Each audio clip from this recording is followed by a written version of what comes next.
Après avoir étudié la première des vertus cardinales, n'est-ce pas, nous avons terminé le traité des vertus théologales, de foi, d'espérance et de charité. Nous sommes arrêtés donc maintenant aux vertus cardinales, c'est-à-dire ces 4 vertus morales autour desquelles vont graviter toutes les autres vertus morales, toutes ces vertus, donc ces bonnes habitudes qui vont régler notre agir. Et la première des vertus cardinales s'appelle la prudence. Et nous sommes arrêtés lors de notre dernier cours sur cette vertu de prudence. Après la prudence vient la justice. La prudence vient donc réguler, comme nous l'avons dit, ce jugement pratique de ce qu'il nous faut faire dans les circonstances particulières dans lesquelles nous vivons. Deuxième vertu, c'est la vertu de justice. La vertu de justice vient perfectionner notre volonté. Qu'est-ce que c'est que la justice ? Qu'est-ce qu'être juste ? Alors, le mot juste a plusieurs sens. Il y a un sens très général que l'on rencontre dans l'Écriture sainte, notamment par exemple à propos de Saint Joseph, le père putatif de notre Seigneur Jésus-Christ. Il est dit que Joseph était un homme juste. Ici, le juste, c'est celui qui est justifié, c'est-à-dire qui est rendu juste par la grâce. Le juste, c'est celui qui vit en état de grâce. C'est le saint, tout simplement. Ce n'est pas dans ce sens-là que nous entendons la vertu cardinale de justice. Non, la vertu cardinale de justice, c'est cette vertu qui vient perfectionner la volonté et qui consiste à rendre à chacun, donc c'est un acte de la volonté, à rendre à chacun ce qui lui est dû. C'est donc une vertu éminemment politique encore parce qu'elle va régler les rapports entre les hommes. Et on le verra, pas qu'entre les hommes d'ailleurs, le rapport de l'homme à Dieu aussi. Donc c'est une vertu qui règle les rapports humains et qui établit, je dirais, ce juste contact, ce juste milieu, cette juste régulation des choses entre les hommes. C'est la justice. Rendre à chacun ce qui lui est dû. Elle a pour objet le bien qui est dû. Elle n'a pas pour objet directement le prochain, elle a pour objet le bien qui est dû au prochain. C'est pourquoi elle régule vraiment les rapports qui existent entre les prochains. La justice, n'est-ce pas, consiste à rendre, par exemple, à celui qui m'a prêté quelque chose, à le lui rendre, tout simplement. Une personne me prête un livre pour que je puisse étudier, pour que je puisse savoir, pour que je puisse comprendre quelque chose. Ce livre ne m'appartient pas, ce livre appartient à celui qui me l'a prêté, je dois le lui rendre. C'est juste. Voilà, la justice donc a pour objet ces choses, et non pas l'être humain, mais ces choses qui font les rapports entre nous. Bon, aujourd'hui, dans tout ce qui est économique, il doit y avoir une certaine justice, c'est-à-dire de rendre à chacun ce qui lui est dû, le bien qui lui est dû. On établit donc une certaine égalité dans les biens qui nous sont communs ou qui nous sont dus les uns aux autres.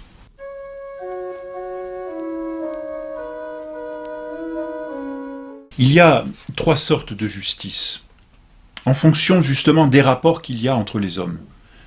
C'est ça qui est délicat parce que la justice établit vraiment les rapports entre les hommes, mais ce rapport n'est juste que dans la mesure où les choses qui sont échangées sont bien échangées. Alors, lorsque ce sont des hommes, des particuliers qui échangent entre eux des biens et qui règlent entre eux leurs rapports, on parle de justice commutative. Bon, par exemple, 2 frères qui vont régler entre eux leurs propres rapports. Ou un contrat, voilà, qui va être signé entre 2 parties. Il y a là une justice commutative, c'est-à-dire que deux parties se sont engagées, 2 particuliers, disons, se sont engagés l'un vis-à-vis de l'autre, et ce rapport doit être bien réglé, et donc une fois qu'il y a un contrat, eh bien la justice consiste à rendre, selon le contrat qui a été passé, ce qui est dû à chacun des 2 parties. Donc, un contrat d'assurance, par exemple, en toute justice, celui qui signe ce contrat d'assurance est tenu de payer à son assurance ce qu'elle lui demande, mais en contrepartie, et c'est juste, l'assureur qui a fait signer le contrat, et qui le signe d'ailleurs lui aussi, l'assureur est tenu de payer ce qui est dû à la personne qui a signé ce contrat en fonction du contrat. Voilà. Il y a un contrat, et 2 parties se sont engagées, et bien ces 2 parties sont réglées entre elles par la vertu de justice. Il y a des contrats qui sont injustes, hein, bien sûr, mais ces contrats sont injustes et donc n'obligent pas. Mais un contrat qui est juste, un contrat qui est bien, qui est signé, un contrat oblige. parce qu'il est juste. C'est la vertu de justice commutative. Il y a une autre vertu, elle règle, n'est-ce pas, cette vertu de justice règle les rapports entre les hommes. Or, les hommes sont vivent en société.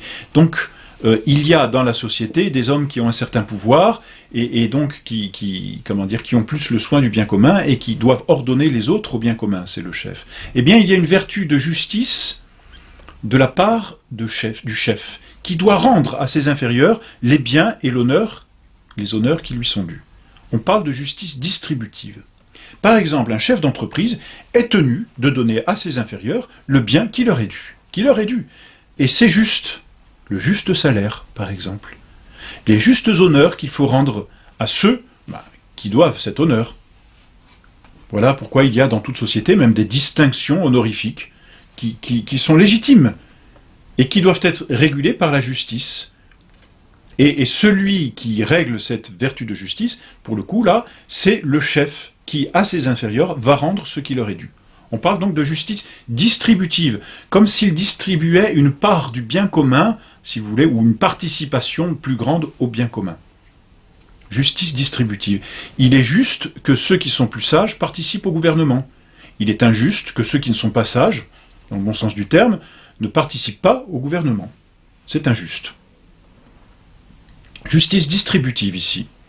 Et justement, on voit bien qu'un prince ou un chef peut pécher très gravement contre la justice. Vous voyez, par exemple, en s'accaparant des biens qu'il ne doit pas, en ne distribuant pas les biens qu'il devrait distribuer, en ne répartissant pas de façon juste les biens dans la communauté dans laquelle il gouverne, et puis en faisant participer, par exemple, à des honneurs ou à son gouvernement des gens qui ne sont pas aptes, tout simplement, à le faire, ou qui ne doivent pas, auxquels aucun honneur n'est dû.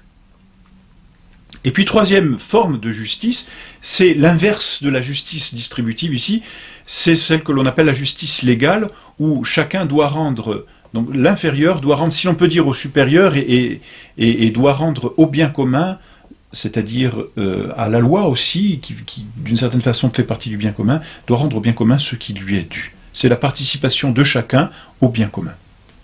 Justice légale, eh bien, l'artisan doit faire son travail, l'ouvrier doit faire son travail, s'il est juste. Voilà donc les trois sortes de justice.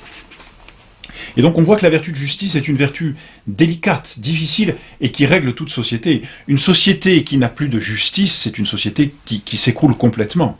C'est le désordre. La justice met de l'ordre, justement, entre les hommes, puisqu'elle régule les rapports et qu'elle régule les biens entre les hommes, tous ces biens échangés.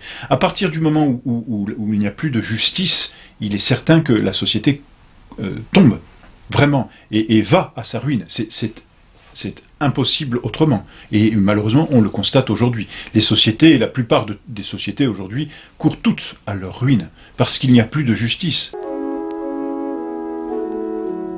Alors, cette justice est une vertu difficile et en même temps une vertu extrêmement importante. Et elle doit être, comme on l'a dit la dernière fois, n'est-ce pas, elle doit être régulée par la vertu de prudence, c'est entendu.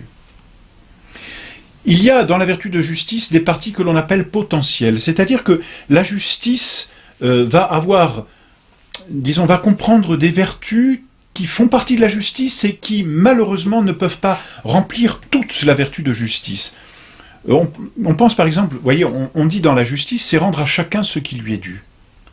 Mais il y a des personnes à qui on ne peut pas rendre tout ce qui leur est dû, parce qu'elles ont trop donné. Et donc on ne peut pas leur rendre tout ce qu'elles nous ont donné. Il y a une certaine justice à rendre tout ce qu'on peut leur donner, mais cette justice, parce qu'elle n'est pas remplie parfaitement et qu'elle ne peut pas l'être, est une partie potentielle de la justice. Je pense par exemple à la vertu de religion. C'est juste que nous donnions à Dieu un culte, que nous rendions un culte à Dieu. C'est juste. C'est-à-dire que Dieu nous a tout donné. Dieu nous a donné la vie, Dieu nous a donné les biens, Dieu nous a donné les circonstances dans lesquelles nous vivons, tout nous vient de Dieu. Et donc il nous faut rendre à Dieu autant que possible.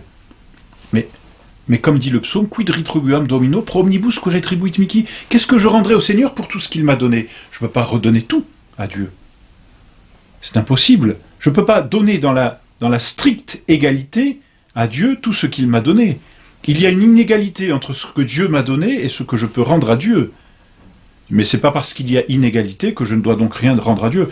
Je peux rien lui rendre, si, mais je dois lui rendre tout ce que je peux, autant que je peux. Ça ne sera jamais complet, n'est-ce pas? Mais tant pis, je dois m'efforcer de lui rendre autant que je peux. C'est une partie potentielle de la justice, qu'on appelle la vertu de religion. La vertu de piété aussi, vis-à-vis de ses parents, vis-à-vis de la patrie. On ne pourra jamais rendre à ses parents tout ce qu'ils nous ont donné. Ils nous ont donné la vie. On ne peut pas leur rendre la vie. Bien sûr, on doit tout faire pour leur manifester notre piété, c'est-à-dire leur rendre autant que possible, et c'est juste, justement, ce qu'ils nous ont donné, par l'obéissance, par le sacrifice à leur égard, en leur procurant les soins nécessaires dans leur vieillesse. C'est juste. Et ce serait pécher contre la justice que de ne pas rendre tout cela à nos parents. Mais tout leur rendre, c'est impossible. C'est pareil, la patrie, dans le bon sens du terme, nous a donné une culture, une civilisation, et puis tout ce dans quoi nous vivons. Mais c'est impossible à rendre aussi. Alors, il nous faut rendre autant que possible en entretenant, en conservant, et même en essayant d'accroître encore tout ce potentiel, voilà, qui nous a été donné. En essayant d'apporter et de nous donner encore plus au bien commun. Vertu de piété. Pardon, ce sont des parties de la vertu de justice, et donc on voit comment toutes les vertus morales tournent autour de ces vertus cardinales, n'est-ce pas? Nous rendons à chacun ce qui lui est dû, ou, dans la mesure du possible, ce que nous pouvons lui rendre. Bien sûr, il est possible de pécher contre la justice, naturellement, malheureusement, et aujourd'hui c'est extrêmement visible. On pêche contre la vertu de justice, eh bien, en violant les droits du prochain. Par exemple, les droits relatifs à sa vie. Le meurtre est une injustice. Tuer le prochain sans raison est une injustice. C'est une injustice criante, c'est une injustice grave. L'avortement est une injustice grave. La vie ne vient pas uniquement de l'homme, elle vient aussi de Dieu. C'est une injustice qui va contre Dieu aussi, directement. C'est un péché d'ailleurs qui crie contre le ciel. Injustice, par exemple, en punissant l'innocent. Incarcérer un innocent ou le punir, c'est une injustice. Pourquoi? Parce qu'on lui arrache quelque chose qui lui est dû. Incarcérer un innocent, c'est lui ôter sa liberté. Aujourd'hui, on crie à la liberté et en plus on la supprime dans le même temps. Quand on va contre l'honneur, par exemple, quand on brise ou on détruit l'honneur de quelqu'un qui lui est dû, un honneur qui lui est dû, ou quand on honore quelqu'un qui ne mérite aucun honneur, c'est une injustice. Honorer un escroc, c'est une injustice, c'est entendu. Et déshonorer le juste, c'est une injustice aussi. Quand on touche à la réputation et à la bonne réputation d'autrui, c'est une injustice. Quand on touche à la propriété d'autrui, quand on vole à autrui ce qui lui est dû, c'est une injustice. Et aujourd'hui, malheureusement, la société est criante d'injustice. C'est une injustice contre la vertu de justice distributive que de faire, comme on dit, acception de personnes, c'est-à-dire de préférer certaines sans aucun motif à d'autres. C'est une injustice. Donc on peut vraiment pécher facilement contre la justice. On pêche par injustice quand on est irreligieux. L'athéisme, le laïcisme d'aujourd'hui est une injustice contre Dieu, contre la vertu de religion, une justice grave, dont Dieu seul sera capable de se venger, et cette vengeance sera terrible, certainement. C'est une injustice d'impiété que de se rebeller contre ses parents, contre sa patrie, ou que d'aller directement contre la vertu de ses parents, ou contre la civilisation ou la culture d'une patrie, quand elle est bonne et quand elle est juste. Et là, on voit combien même nos chefs d'État auront à répondre d'injustice. C'est une injustice que de mentir, c'est aller contre la vérité qui est due. C'est une injustice que d'être infidèle dans ses promesses.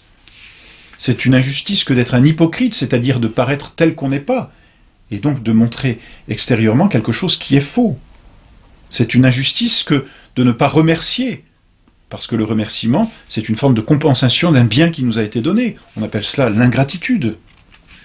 C'est une injustice que d'être trop indulgent, parce que celui qui est excessivement indulgent, eh bien, ne répare pas la faute qui a été faite. C'est une injustice. L'avarice est une forme d'injustice. Elle consiste souvent à priver d'autres d'un bien qui leur est dû. Bref, dureté de cœur, âpreté du langage, flatterie, inconstance, infidélité dans l'amitié, tout cela sont des formes de l'injustice et malheureusement on ne le voit que trop autour de nous. La vertu de justice est vraiment une vertu difficile et qui demande beaucoup de prudence et on voit comment toutes ces vertus sont connexes, c'est-à-dire comment elles sont parfaites en nous dans la mesure où elles sont vécues ensemble et elles sont travaillées ensemble.